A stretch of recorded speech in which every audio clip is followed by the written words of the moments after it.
BTC एक बार फिर से क्रैश कर रहा।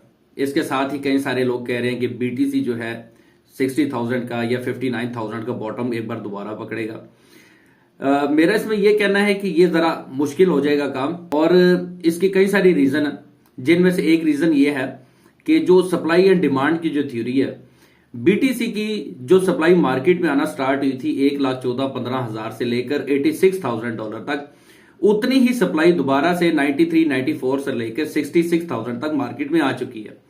और जब भी जो प्रीवियस सप्लाई होती है उतनी ही सप्लाई जब मार्केट में वापस आती है, यानी कि मार्केट और ज्यादा क्रैश करती है, तो उसके बाद एक कंसोलिडेशन एरिया चाहिए होता है।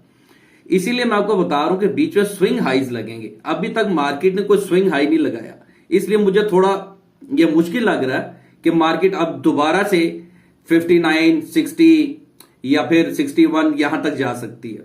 मार्केट को 60 या 59 से नीचे जाने के लिए पहले कुछ हफ्ते जो है मार्केट को 66 से लेकर और 75, 77 या मैक्सिमम 80 का जो एरिया है इसके अंदर कंसोलिडेट करना है।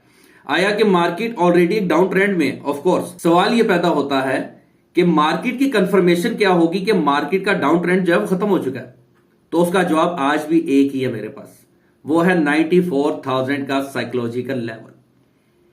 मार्केट वीकली टाइम फ्रेम में जहां पर भी आपको 94 टू बिटवीन 95 सस्टेन करती हुई नजर आ जाए, मींस के कोई भी एक वीकली टाइम फ्रेम की हेल्दी बॉडी के साथ कैंडल ने वहां क्लोजिंग दे दी है, तो दैट मींस के बीटीसी अपने एक नए ऑल टाइम हाई की तरफ जा रहा है। लेकिन अभी ये सारा कुछ है नहीं, यह बात याद रखें। ये मैं बता रहा हूं कि कंफर्मेशन क्या होती है। अब यहां पर बीटीसी को एक स्विंग हाई लगाना ही लगाना है। वो स्विंग हाई करने से पहले बीटीसी नीचे से सारा कुछ वॉश कर रहा है। वॉश करने के बाद 74 टू बिटवीन 80 के बीच में कहीं जाकर ये कंसोलिडेशन अपना एरिया बनाएगा।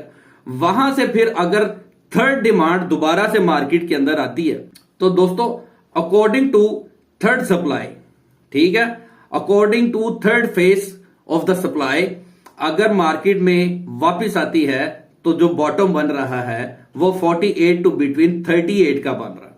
ये रफली जो है लेवल्स है, ठीक हो गया। लेकिन अगर मार्केट कंसोलिडेट नहीं करती और मार्केट स्ट्रेट अवे नीचे आ गई है, तो दोस्तों फिर कुछ पता नहीं है कहां तक जाएगी। ऑफ कोर्स ये फिर एक अनएक्सपेक्टेड चीज होगी।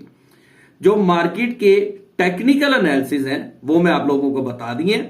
इसके अलावा मार्केट अगर यहां पर कोई कंसोलिडेशन एरिया या ऐसे कोई पैटर्न फॉर्मेशन के बिना ही नीचे आ जाती है, तो ये अनएक्सपेक्टेड क्रैश होगा और ये फिर कहां तक जाएगा कुछ पता नहीं है। लेकिन मंथली टाइम फ्रेम के अंदर बीटीसी का जो एक बहुत ही पुराना एक एफवीजी बाकी है वो है 38 टू बिटवीन 27, ठीक होगा। ये भी चीज याद रखनी है।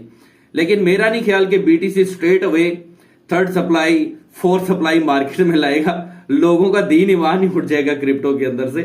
तो मैं अभी भी एक्सपेक्ट कर रहा हूं कि मार्केट इसी 65, 64, 66 इन्हीं एरिया से मार्केट जो है ऊपर की तरफ बाउंस बैक लेगी और 74 टू बिटवीन 77 या मैक्सिमम 80 इन एरियाज में कंसोलिडेशन करेगी। उसके बाद की फिर देखेंगे कि मार्केट अब किस मोड में।